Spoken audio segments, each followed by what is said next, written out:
জেলা প্রশাসক সম্মেলনের শেষ দিনে মাঠ পর্যায়ের প্রশাসনকে সামনে রেখে নিজেদের অগ্রাধিকার ও পরিকল্পনার কথা তুলে ধরেছেন বিভিন্ন মন্ত্রণালয়ের মন্ত্রীরা। খেলার মাঠ সংরক্ষণ, সামাজিক নিরাপত্তা কর্মসূচির স্বচ্ছতা নিশ্চিত করা, পরিবেশ দূষণ নিয়ন্ত্রণ এবং পার্বত্য অঞ্চলের স্থিতিশীলতা এসব বিষয়ে স্পষ্ট দিক নির্দেশনা ও করণীয় তুলে ধরা হয়। আফরিন জাহানের পাঠানো তথ্যচিত্রে বিস্তারিত জানাচ্ছেন জাকিয়া জামান আনিকা। খেলার মাঠ আর অন্য কোনো কাজে নয়, এবার এমন কঠোর অবস্থানেই যাচ্ছে সরকার। জেলা প্রশাসকদের কাছে স্পষ্ট নির্দেশনা, মেলা বা অন্য কোনো কার্যক্রমের জন্য খেলার মাঠ বরাদ্দ দেয়া যাবে না। রাজধানীর ওসমানী স্মৃতি মিলনায়তনে ডিসি সম্মেলনের শেষ দিনে আজ এসব নির্দেশনার কথা তুলে ধরেন যুব ও ক্রীড়া প্রতিমন্ত্রী আমিনুল হক। তিনি আরও বলেন, যুবকদের কর্মসংস্থানের আস্থা তৈরি এবং নতুন সুযোগ সৃষ্টি করতেই সরকার কাজ করছে। যুবকদের জন্য আমাদের কর্মসংস্থানের রাস্তা তৈরি করার জন্য, কর্মসংস্থান নিশ্চিত করার জন্য আমরা ফ্রিল্যান্সিং থেকে শুরু করে কেয়ার গিভার এবং আমাদের মোবাইল সার্ভিসিংয়ের মাধ্যমে আমরা বেশ কিছু ঢাকা মহানগর সহ সারা বাংলাদেশের কিছু প্রকল্প হাতে নিয়েছি এবং কিছু প্রকল্প চলমান রয়েছে। সেগুলো যাতে সঠিকভাবে প্রতিষ্ঠিত করা হয় বা সঠিকভাবে বাস্তবায়ন হয় সেই বিষয়গুলো নিশ্চিতের জন্য আমরা ইতিমধ্যে আমাদের জেলা প্রশাসক মহোদয়গণ যারা রয়েছেন, বিভাগীয় কমিশনারগণ রয়েছেন, তাদেরকে আহ্বান করেছি।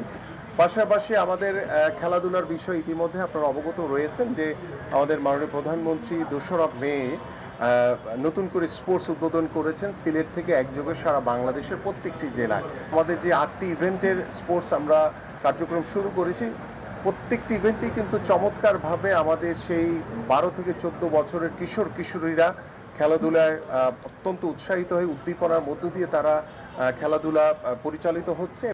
সামাজিক নিরাপত্তা বেষ্টনী নিয়ে কথা বলেন নারী ও শিশু বিষয়ক এবং সমাজ কল্যাণ প্রতিমন্ত্রী ফারজানা শারমিন। তিনি বলেন, সরকারের বিভিন্ন ভাতা ও সহায়তা কর্মসূচি যেন সঠিক ও যোগ্য ব্যক্তির কাছে পৌঁছায় তা নিশ্চিত করতে তদারকি বাড়ানো হচ্ছে। এই লক্ষ্যে একটি কমিটি গঠন করার কথাও জানান তিনি। সেই সাথে বড় বড় প্রকল্পের পাশাপাশি গ্রামীণ জনগোষ্ঠীকে সরাসরি সহায়তা দেওয়ার মাধ্যমে তিনি অর্থনীতির মূল ধারায় যুক্ত করার পরিকল্পনা তুলে ধরেন। জেলা প্রশাসক মহোদয় যারা আছেন, বিভাগীয় কমিশনার যারা আছেন, তাদের কাছে যে ব্রিজিংটা আছে মন্ত্রণালয় থেকে তৃণমূল পর্যন্ত পৌঁছানোর জন্য তারা কিন্তু কানেক্টিভিটিটা করে থাকেন। টানেলের এপারে আমরা আছি, টানেলের ওপারে ওনারা আছেন।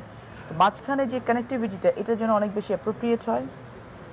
আমাদের সেবাগুলো এই পর্যন্ত পৌঁছে দেওয়ার জন্য তারা যেন ইমপ্লিমেন্টেশন পর্যায়ে ভালো মতো কাজ করেন। ওখানকার প্রবলেমসগুলো আমাদের পর্যন্ত আসার জন্য যেন সকল ধরনের দুর্নীতিমুক্ত তারা থাকতে পারেন।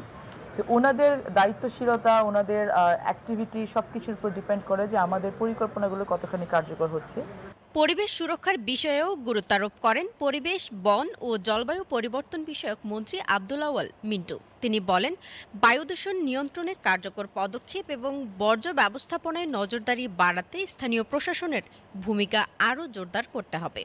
গাছ লাগানো বলেন, সেটা বায়ু দূষণ কমানো বলেন, বর্জ্য ব্যবস্থাপনা বলেন, যাই আমরা বলি, এগুলি কিন্তু ওনাদের সাহায্য সহযোগিতা ছাড়া ওই স্তরে সম্ভব না।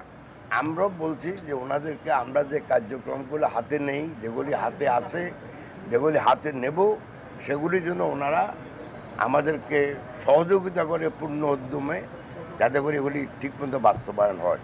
পার্বত্য অঞ্চলের সার্বিক পরিস্থিতি নিয়ে সম্মেলনে আলোচনা করা হয়। পার্বত্য চট্টগ্রাম বিষয়ক মন্ত্রী দীপেন দেওয়ান জানান, সেখানে শান্তি শৃঙ্খলা বজায় রাখা এবং স্থিতিশীলতা ধরে রাখতে জেলা প্রশাসকদের সমন্বিতভাবে কাজ করতে হবে।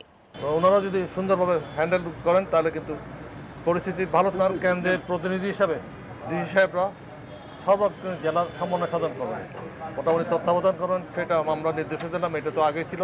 ওনাদের বললাম যে ওনারা যদি সুন্দরভাবে হ্যান্ডেল করেন তাহলে কিন্তু পরিস্থিতি ভালো থাকবে, এখনও ভালো আছে, আগামীতে ভালো থাকবে। কিন্তু একটা সার্বিক নির্দেশনা দেওয়া হয়েছে, সেভাবে স্পেসিফিক না। শান্তি শৃঙ্খলা রক্ষার জন্য যেগুলো দরকার সেগুলো বলা হয়েছে আর কি। সম্মেলনের শেষ দিনে বিভিন্ন খাতে সরকারের অগ্রাধিকার তুলে ধরলেও এসব পরিকল্পনার কার্যকর বাস্তবায়নে মাঠ প্রশাসনের সক্রিয় ভূমিকার উপরই জোর দিচ্ছেন সংশ্লিষ্টরা। জাকিয়া জামান আনিকা, বিটিভি নিউজ।